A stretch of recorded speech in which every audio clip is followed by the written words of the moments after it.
Bonjour à toutes et à tous, je suis Camille Maestracci, journaliste et autrice de documentaires.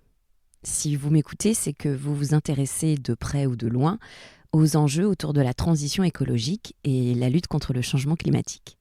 Ça tombe bien. Ici, on va parler de justice environnementale.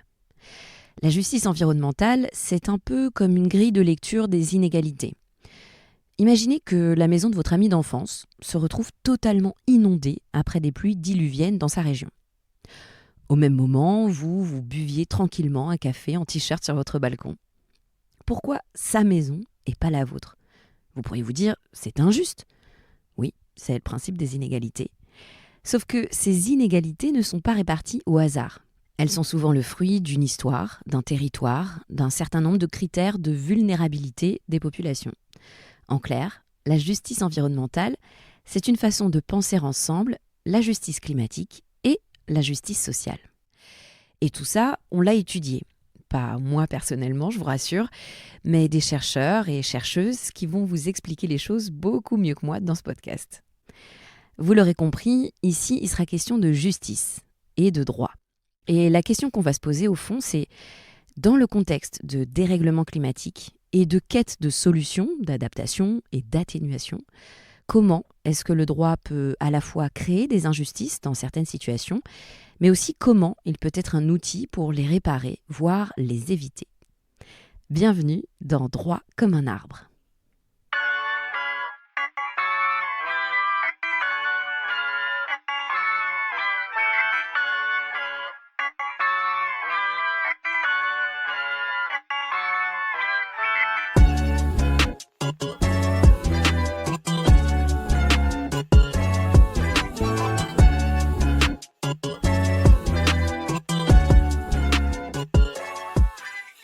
Épisode 1, Justice climatique, le droit comme un contre-pouvoir citoyen. J'invite maintenant la COP à adopter le projet de décision intitulé Accord de Paris qui figure dans le document. Je regarde la salle, je vois que la réaction est positive, je n'entends pas d'objection. L'accord de Paris pour le climat est accepté. Nous sommes le samedi 12 décembre 2015, donc il y a 10 ans presque jour pour jour, quand est signé l'accord de Paris.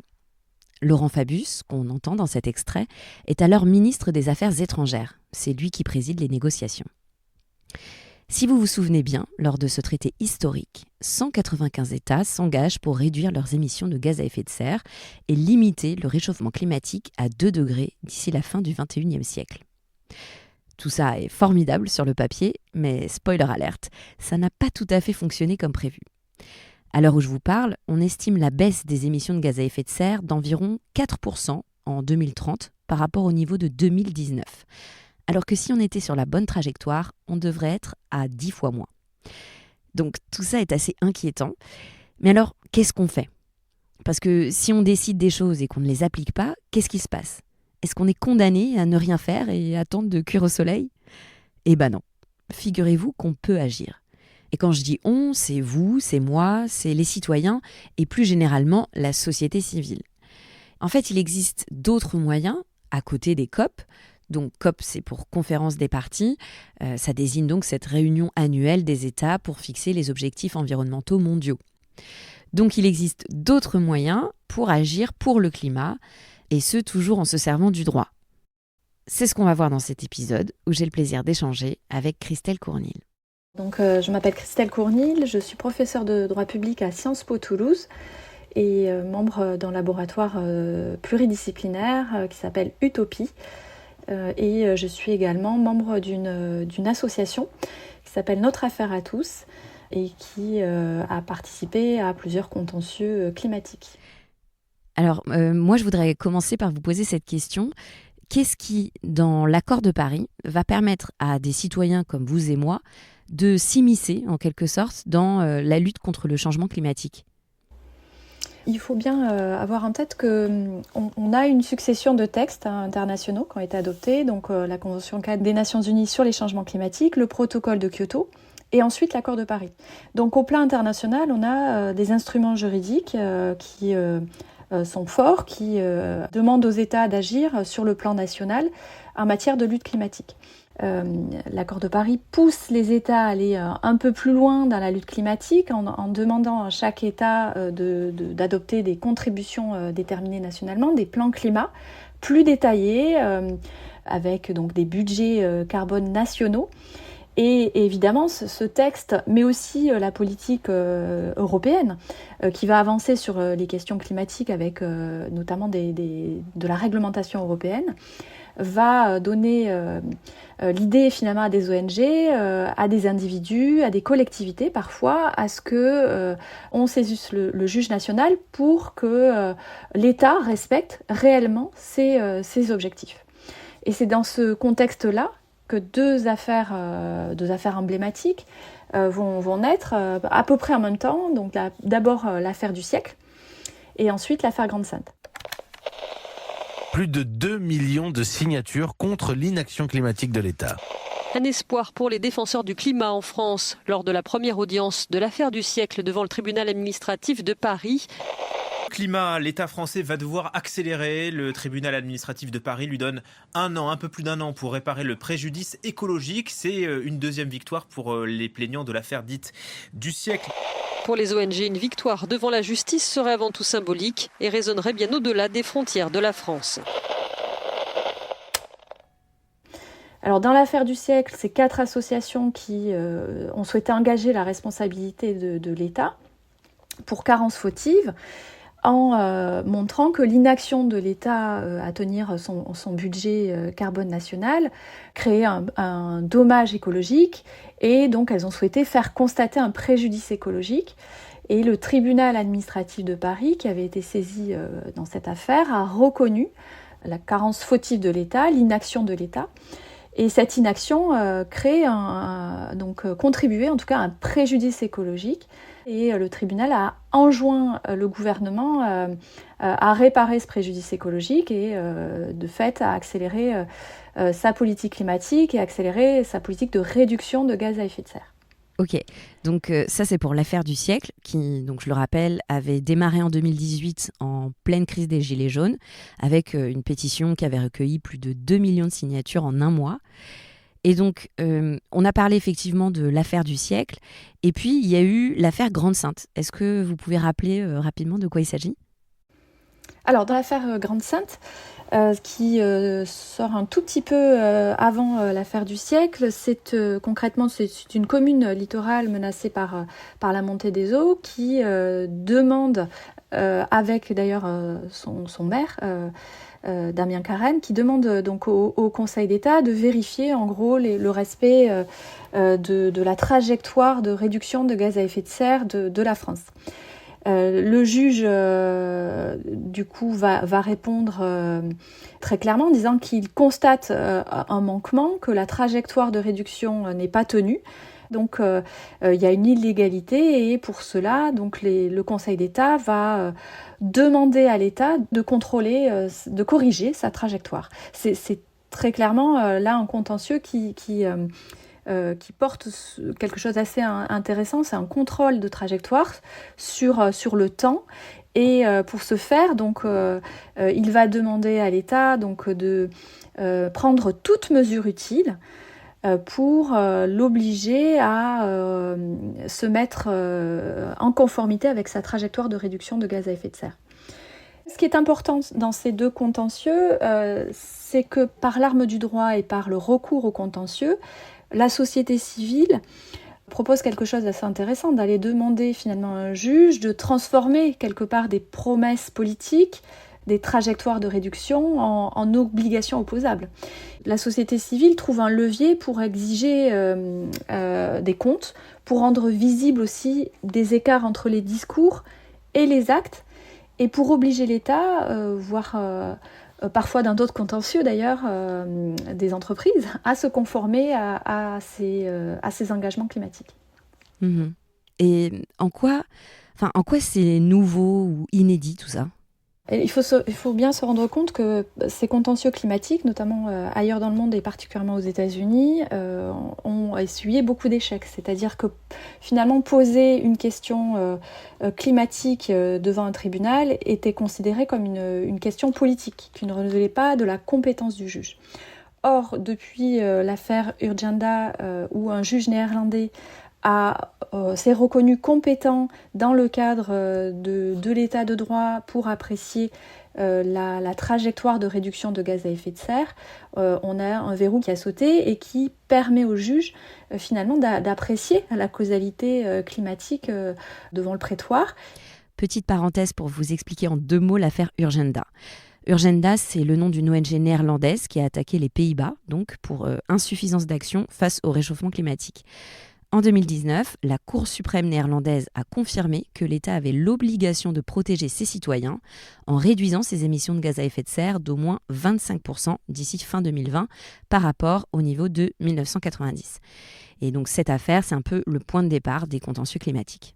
Et dans l'affaire du siècle et l'affaire Grande-Synthe, au départ d'ailleurs, beaucoup de commentateurs, lorsque le recours a été lancé, pensaient que les associations ou même la commune de Grande-Synthe seraient déboutées.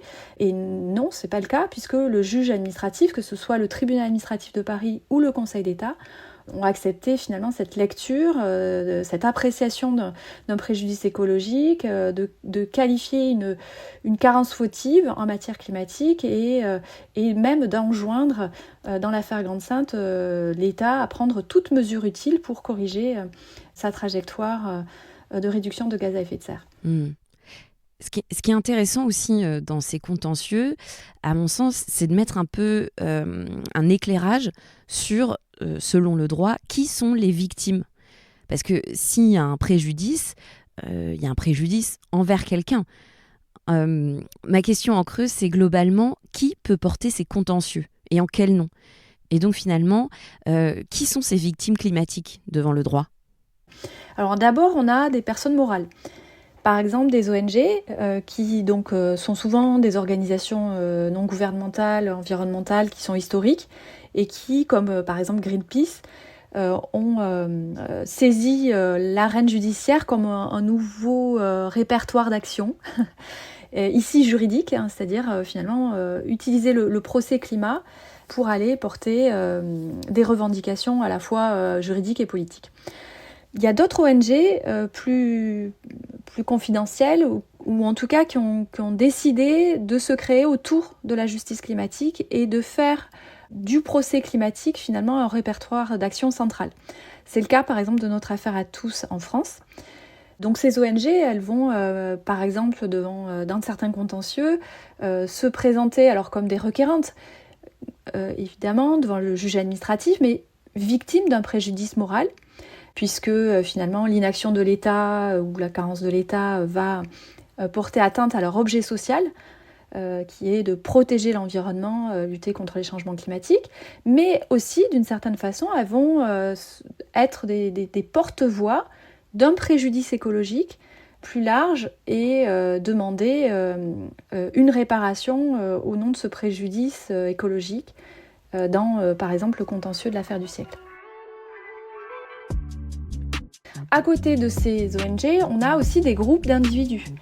C'est très net dans les contentieux climatiques menés partout dans le monde. On a par exemple des collectifs d'enfants ou de jeunes qui, dans plusieurs pays, vont invoquer leur statut de génération future ou de jeunes directement affectés par les dérèglements climatiques et qui vont connaître dans leur existence future des conditions de vie difficiles et leurs droits, et notamment le plus important, droit à la vie, à la santé, ces droits vont être impactés.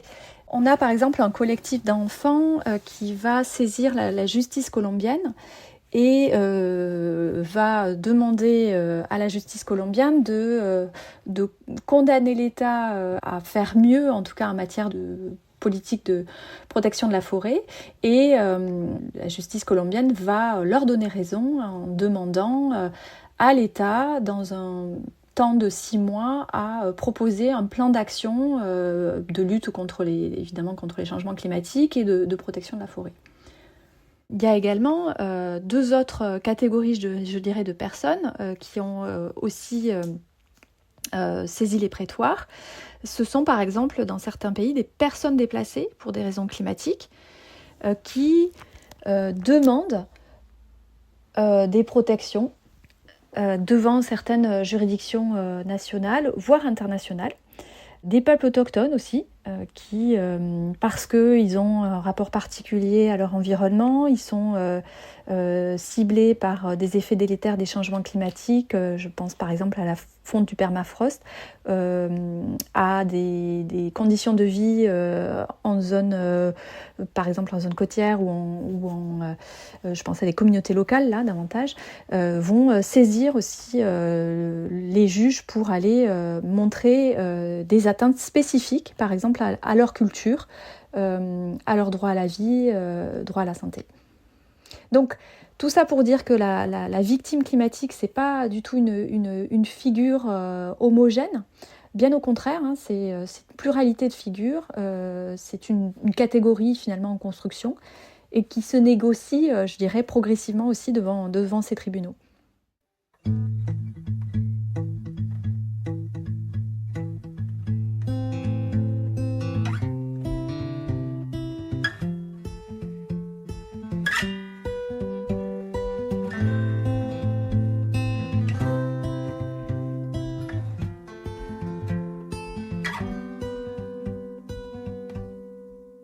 Une des conséquences qu'on peut tirer de ces affaires sur le plan des victimes, c'est que pour l'instant, les recours portés par les ONG ont eu plus de succès.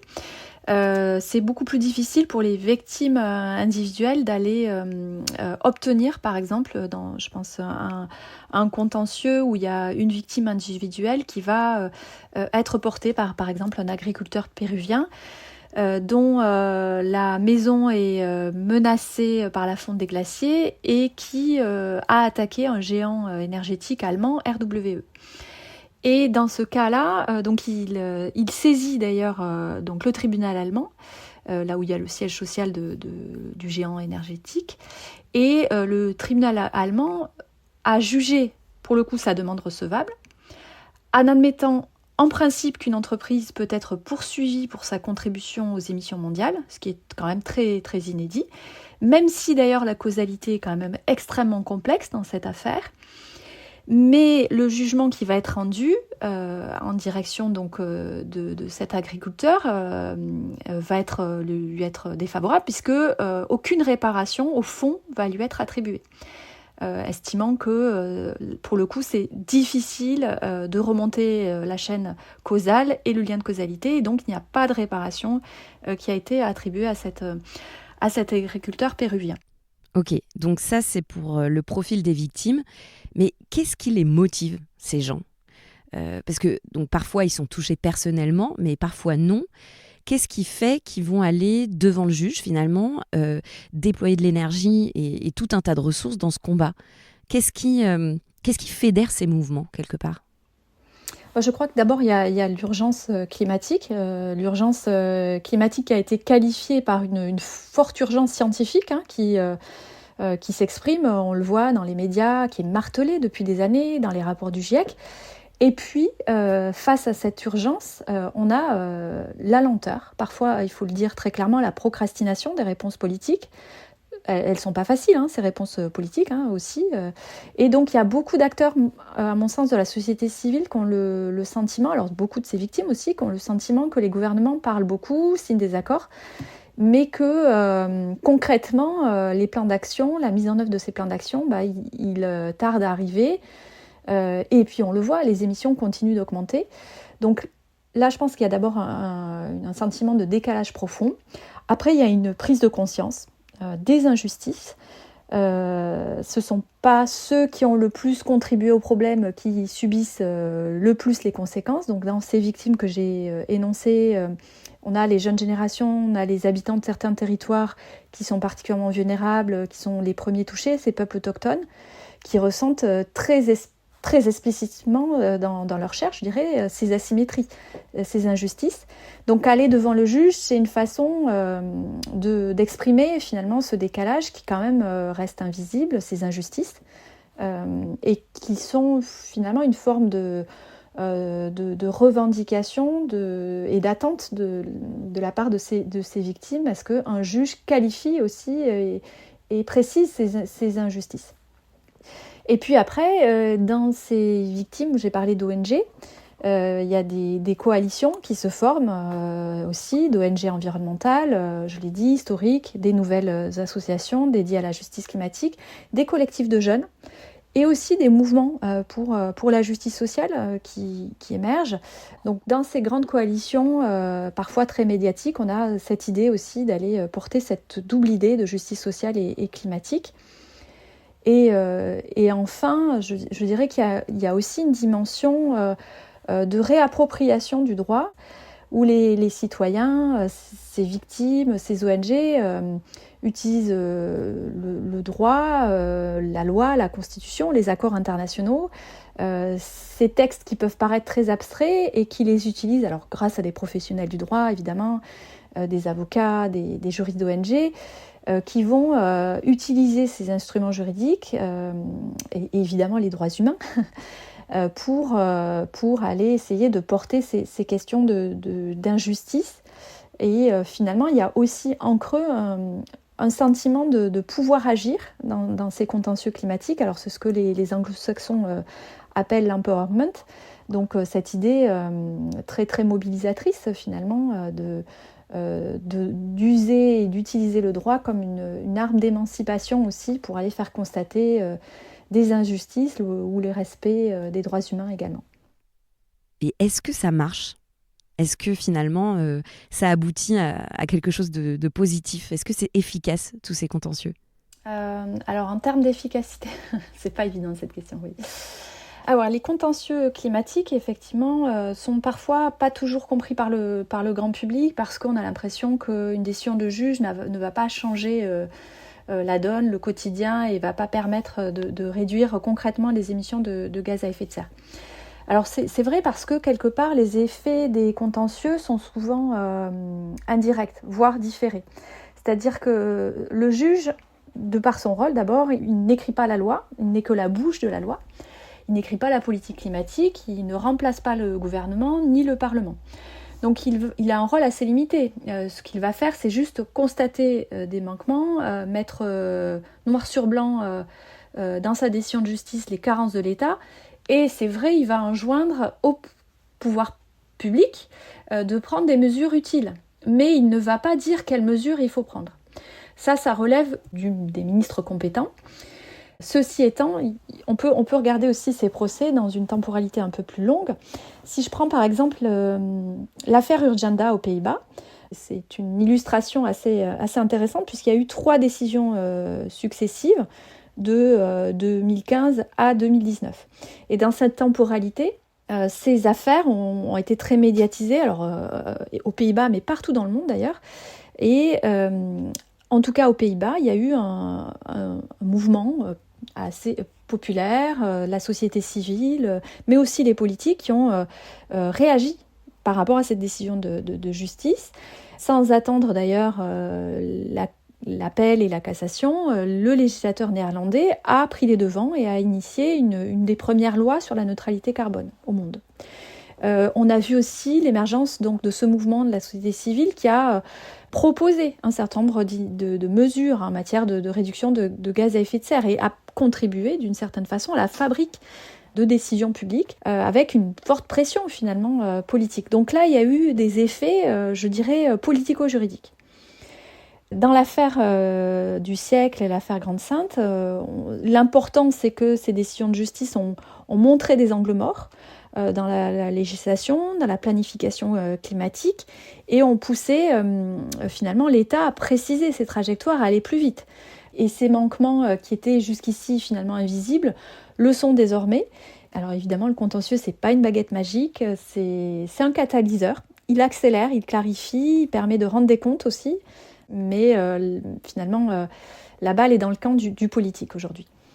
Et justement, en parlant de politique, est-ce que le contexte actuel, à la fois français et mondial, je pense bien sûr aux États-Unis avec à Donald Trump qui est au pouvoir, est-ce que ce contexte-là n'est pas un frein à l'émergence de ce contre-pouvoir de la société civile sur la cause climatique.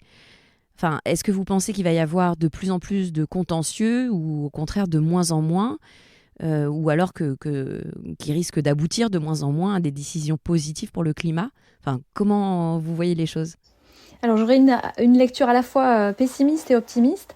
J'ai l'impression que, évidemment, la montée de régimes, de partis qui sont profondément climato-sceptiques, autoritaires, et c'est très préoccupant. Ça fragilise certains acquis aujourd'hui, mais des acquis, je dirais, plus larges que des questions climatiques, l'indépendance des juges, la liberté des ONG, le financement aussi de la recherche, la place et le rôle des experts dans l'espace public. Tout ça, évidemment, est fragilisé. Mais paradoxalement, si on regarde ce qui s'est passé notamment aux États-Unis lorsque Bush est arrivé au pouvoir et qu'il n'a pas voulu rentrer dans le protocole de Kyoto, par exemple, la lutte ou l'action climatique dans son pays, finalement, s'est déplacée quelque part, puisque Bush ne rentrait pas dans cette coopération internationale de réduction chiffrée de gaz à effet de serre. En fait, on a vu des États fédérés, des villes, des ONG se mobiliser finalement comme des îlots de résistance à aller saisir les juges nationaux comme un contre-pouvoir pour aller discuter au sein des États-Unis la politique climatique. Donc parfois les réactions à ces partis climato-sceptiques, ça peut mobiliser encore une fois des îlots de résistance et activer des formes inédites pour aller porter peut-être des actions, alors peut-être devant le juge ou des nouveaux plaidoyers. Alors ce qu'il faut surtout, à mon avis, surveiller, c'est les tentatives de réduction de l'accès au juge, de restreindre finalement l'accès au juge, puis aussi restreindre les droits fondamentaux. Ça, c'est des verrous qu'il faut absolument être vigilant là-dessus. Et puis, moi, je suis assez optimiste. La société civile va inventer aussi d'autres formes de mobilisation. Pour l'instant, le contentieux reste un espace quand même où il y a des choses importantes qui se jouent.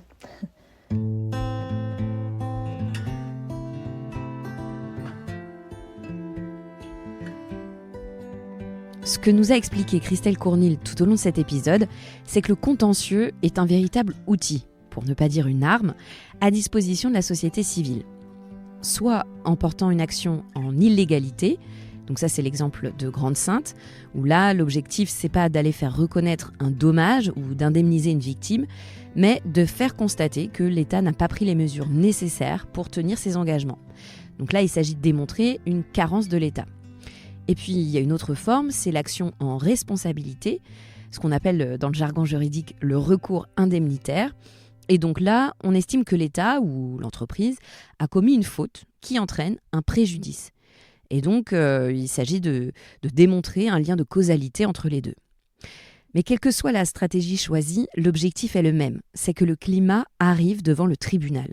Et que le droit serve de levier pour que toutes les normes adoptées, les traités signés, les engagements pris soient tenus et se transforment en actions concrètes.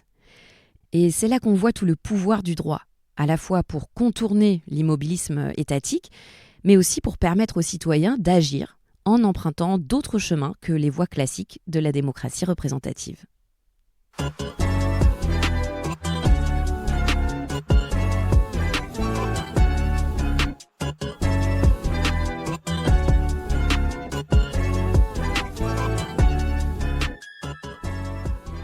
C'était le premier épisode de la série Droit comme un arbre, un podcast du projet JUSCOP, Justice énergétique, l'énergie comme un commun, financé par le programme de recherche PUCA, ainsi que par l'ADEME et imaginé par Blanche Lormeteau, chargée de recherche au CNRS. Dans le deuxième épisode, on parlera des populations les plus vulnérables au changement climatique et aux politiques d'adaptation, et vous allez le voir, c'est pas forcément celles à qui l'on pense en premier.